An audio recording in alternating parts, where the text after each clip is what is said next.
Hey, Ian Reid here, and I'm on set with our director of photography, Mike Curry.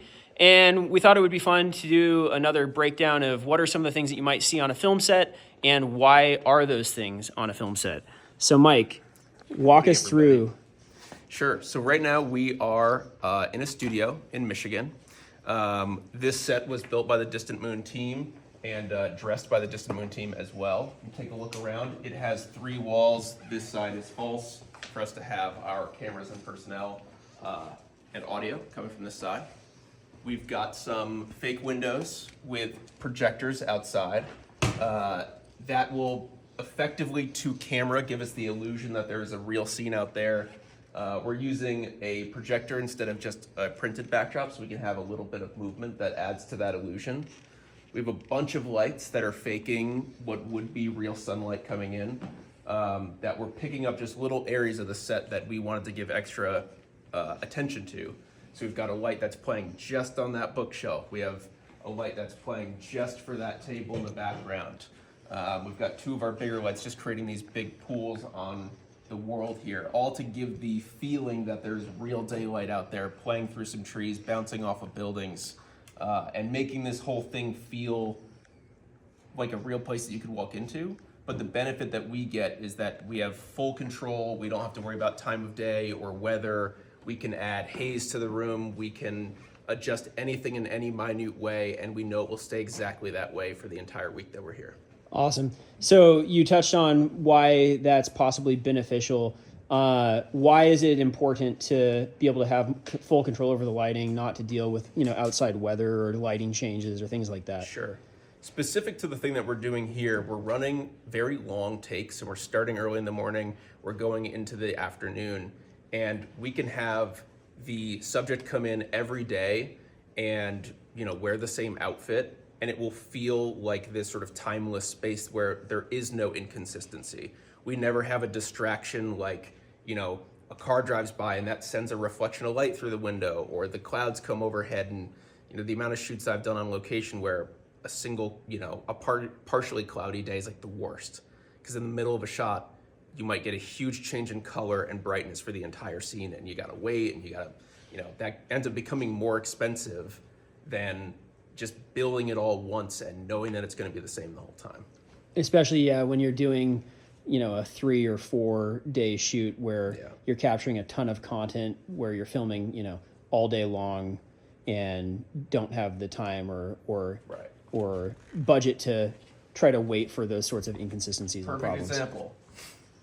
It gives us room to be so picky that you can have a little piece of tape on this little glass light fixture, just so that the one camera that sees that won't get this little tiny glare, because we know the sun is never gonna move, nothing is ever gonna move. We can have that level of minute sort of detail and know that it's gonna look that specific and that good the entire time, no matter what else changes. So can you walk me through how does the backdrop work and what is the lighting on the outside of the set? Sure.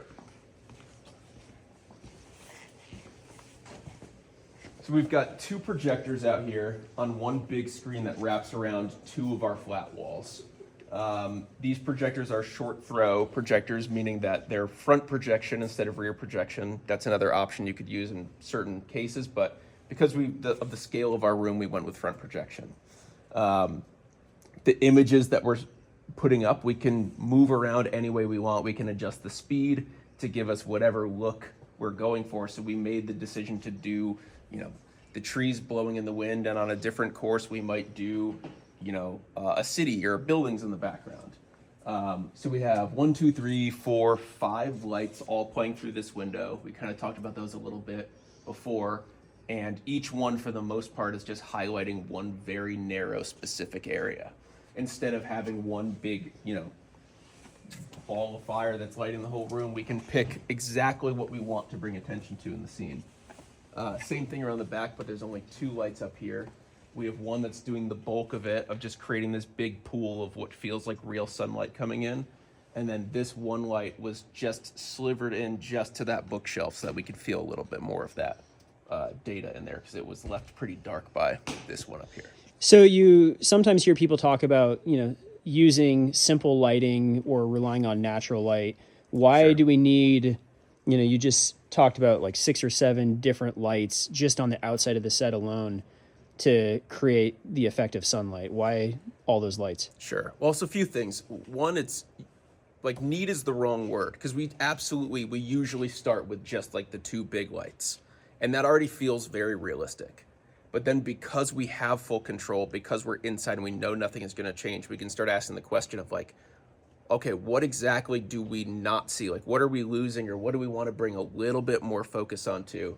So we had those 2 lights up and things look good, but then it's like, all right, we're only a third way through our day because the set was already up. So we have the time to start being very picky and deciding like, oh, okay, this globe here would be so nice if it just had like a little kiss of light on the outside edge. So we'll like set one little light to just do that.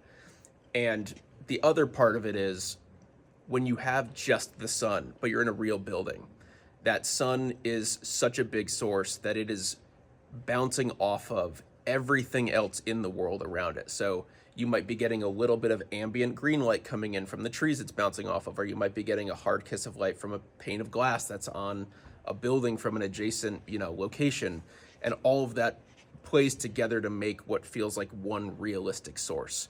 More so than if we're just in here and you just pump a light through the window, you're not getting any of that extra Bounce and reflections and ambience. So part of the other thing of having all these lights is we can play around with, sometimes we might put a soft light and a hard light through the same window for that same reason, to be more realistic of like, okay, there's ambient light that comes through and that just sort of washes the whole room, but then we've got this one light that we can pool or slash to something specific. Yeah. And that kind of gets to the whole thing that we talk about a lot, which is, how do you build a lighting plan and a set in a world for the content to live in that draws the audience in and helps them experience, whether it's online learning or a narrative scene or a commercial or whatever, create an environment that helps the audience become more a part of whatever that message or story is that's being told. And so appreciate you walking us through all of that, Mike. Anytime. And see you later.